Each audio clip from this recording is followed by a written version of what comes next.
Kanpur test নিয়ে আরও বিস্তারিত জানাতে বার্তা কক্ষ থেকে এই মুহূর্তে আমাদের সঙ্গে যোগ দিচ্ছেন সহকর্মী ফরিদা বক্তেয়ারা।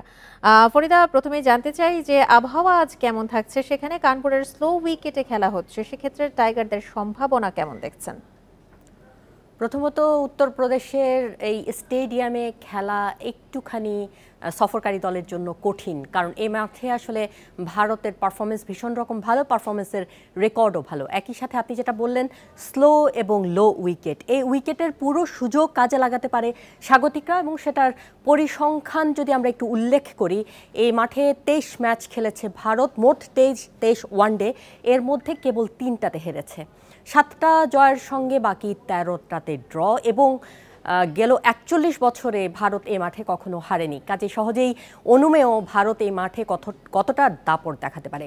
আর আবহাওয়ার পূর্বাভাসে আগে জানানো হয়েছিল যে কানপুরে বৃষ্টির পূর্বাভাস রয়েছে। গত রাতে ভীষণ রকম ভারী বৃষ্টি হয়েছে। আজকে বৃষ্টির কারণে নয়, ভেজা আউটফিল্ডের কারণে টস হতে দেরি হচ্ছে। সাধারণত ম্যাচের আধা ঘন্টা আগে টস হয়ে যাবার কথা, এখনো পর্যন্ত মাঠ পর্যবেক্ষণে রাখা হচ্ছে। এর আধা ঘন্টা পর টস হওয়ার সম্ভাবনা রয়েছে। আর বাংলাদেশের সুযোগের কথা বললেন, আসলে এখনও খেলা শুরুই হয়নি, যেহেতু প্রতিটি সেশনের পারফরমেন্স অনুযায়ী ফলাফল কিছুটা পক্ষে এবং বিপক্ষে যাবে, সেটা অনুমান করা যায়। কাজে ম্যাচ যেহেতু এখনো শুরু হয়নি, প্রথম দিন শুরু হবার আগেই এখনই বলা অনেক আগে হয়ে যায় যে বাংলাদেশের সুযোগ কতটা রয়েছে।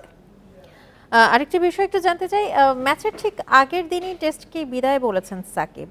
মিরপুরে সাউথ আফ্রিকার বিপক্ষে না খেললে ভারতের সফরেই তাহলে লাল বলের পর্ব শেষ হতে যাচ্ছে তার। আজকের ম্যাচের একাদশে কি তিনি নিশ্চিত? সাকিবের একটা ইনজুরি সমস্যা ছিল, সেটা আমরা চেন্নাই টেস্টের পরে জানতে পেরেছি। তখন বলা হয়েছিল নির্বাচকদের পক্ষ থেকে যে চেন্নাই টেস্টেই উনি আঙুলে কোনো ধরনের একটা চোট পেয়েছেন, কিন্তু সেটা নিয়েই চেন্নাই টেস্টে খেলেছেন। তবে অফিসিয়ালি কোনো ধরনের ডিক্লারেশন আমরা পাইনি সাকিবের ইনজুরি সম্পর্কে।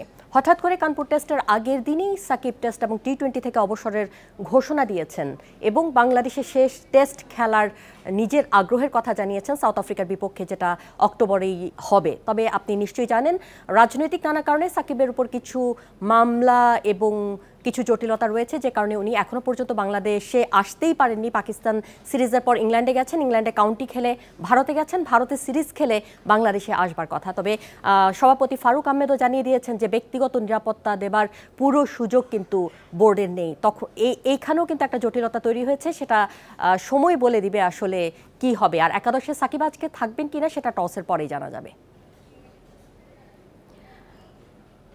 কানপুর টেস্ট নিয়ে বার্তা কক্ষ থেকে সবশেষ তথ্য জানাচ্ছিলেন সহকর্মী ফরিদা বক্তেয়ারা।